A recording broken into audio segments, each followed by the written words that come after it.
หัวแล้วข้าวเนี่ยตรงเนี้ยอยู่ตรงเนี้ยอยู่ตรงเนี้ยแล้วก็เอาอันอื่นเนี่ยทำด้านแดง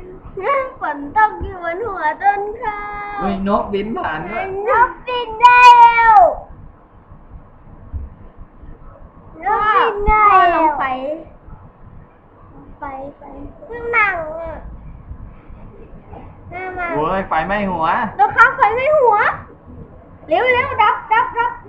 ดับไฟเร็วเดี๋ยวไฟไม่หัวนะไฟมันต้องไม่ไหม้หัวโอ้โห